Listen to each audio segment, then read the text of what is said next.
In this video I'm going to show you how you can target different parts of your legs by your foot positioning, making sure you're keeping your joints nice and healthy. When you go into the gym you have the confidence to pick up a bar and just go for a squat. There's nothing worse than you walk into a gym and you're unsure what you want to do and you have that doubt in your mind. So I hope this video is going to help you. I'm just going to show you simple techniques with foot positioning. This is part of a mini series for squatting and yeah, I'm just going to demonstrate this here. So I brought a bar with me just so it's a little bit more accurate. I'm doing this in the park because I think it's unfair to be always pestering people in the gym. So I'm just going to look at two different things here for a start off. So you can see, okay, I've got a hood on.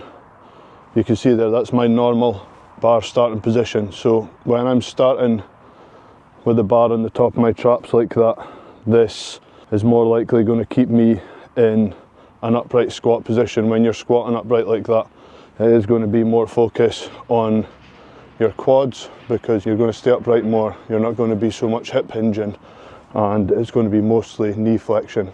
So one of the important things to consider in this video or to think about for your squat form is the bar position where you start off, and also knee flexion and hip hinging. It's the two or three things that'll make a big difference. With squats, mostly to target your quads, you're looking at knee flexion. When I talk about knee flexion, now this isn't a proper squat form, I'm just demonstration for knee flexion. So if you look at knee flexion, it is basically where your knees bend. The more bend, the more you're going to be hitting your quads. So you can see there, that is me sitting on my heels, I can't go any further. So there's ways that you can maximise knee flexion. I do find with your feet closer together, you might be slightly weaker because you're really focused in that position. There's not so much balance. You will get a lot of focus on your quads, especially if you stay upright or if you move the bar in front of you. So you stay almost in an upright position, minimal hip hinge, and you will get a lot of quad activation. To minimise knee flexion, if you have knee injuries or you know, you want maybe a little bit more balance with a wider position, what you can do is you can move your feet. So you can move them slightly wider, which doesn't always take much strain off the knees. If you want to take strain off the knees, what I find works well is if you open up your hips slightly and then point your feet outwards. This will still put a lot of emphasis on your quad muscles, however it'll take some of the strain off the knees. So the other thing I want to speak about is hip hinging. So everyone knows about the good old good morning. So the more you do this movement,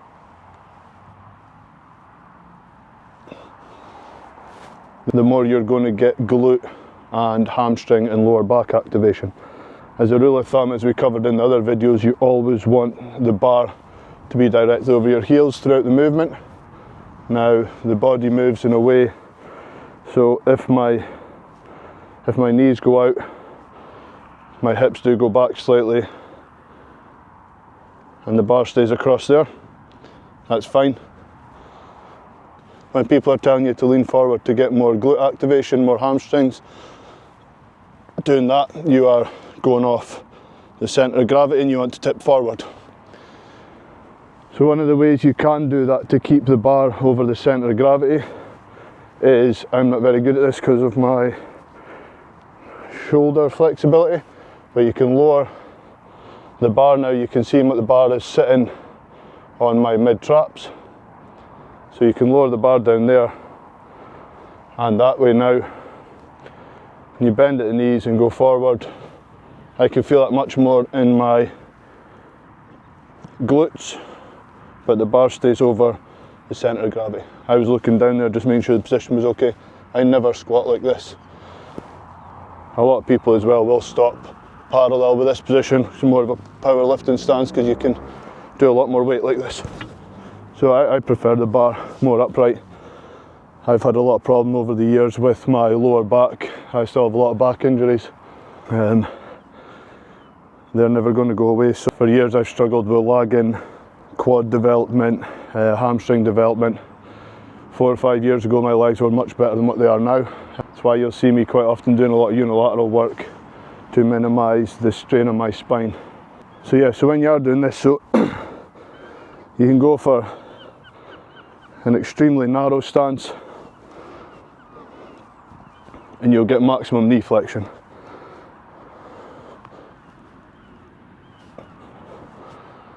You're not going to be able to handle much weight in that, so there is a balance there between load and intensity and knee flexion. So I would advise just opening. I like to open up so when the knees are at full range of motion, they're in line with my shoulders. So this for me is a standard squat position. Knees are pointing outward slightly and your hips are opened up slightly. You're going to get full range of motion, less strain on the knees. You can come back up again. If you want a balanced position and more focus on the quads, you can stop opening your hips up and keep your feet pointing forward, so you do have a stable base. Then you're getting more quads involved, more knee flexion. Or you can go for the much wider stance again, which I don't like. That hurts my back doing that one. So yeah, there's different positions with the high bar, and obviously if you want to be even more upright, you can hold the bar in front of you and have the narrow foot position. Again, try to keep the bar over the centre of gravity.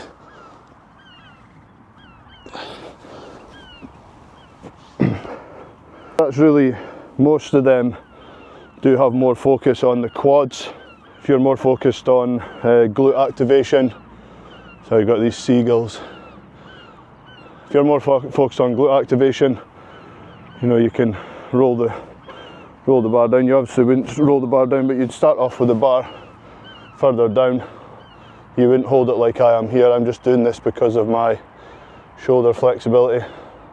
I've had a lot of shoulder issues over the years, dislocated my shoulder last year, so there's some positions it doesn't like to be in. I've done that skiing, not weight training. So yeah, when you roll it down there, it allows me to lean forward more,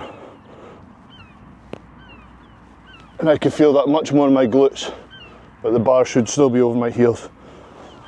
It's not something I practice very often because I can't hold the position when the weights are there. And if you've got flexibility issues, there's no harm in just stopping. Again, want to be avoiding leaning forward, and like anything, you have textbook form, you have what people tell you you should and you shouldn't be doing. All I ask of people is they pick up a bar, an empty bar, they try different feet positions, they try and have that mind-muscle connection, and they think, where is the bar targeting? And they keep adjusting and adjusting. You should feel quite quickly where the exercise is hitting, and if it's not where you want to be targeting, you just adjust slightly. I get with the quads it can be a little bit more difficult because people are wanting to target all different parts of the quads. To me, keep it simple at first. You want maximum knee flexion for quads, and if you're wanting to target more glutes and things, lower the bar down your back slightly. So yeah, I hope that was helpful. Good to come here out in the fresh air, cold Scottish air, and practice your squats. But that's the end of this mini squat series. If you have found these tips helpful, you're going to get a lot more tips direct to your inbox if you subscribe to my newsletter.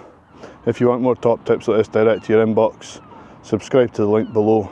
There's a lot more stuff I can share there in a lot more detail, also in shorter form content as well, because it's mostly text, something you could speed read and get a lot of good information from. So thanks for watching. If you did enjoy this, check out the rest of my videos. There's many more there with different tips, including exercise form, meal prep tips, supplementation, and they'll be growing and growing.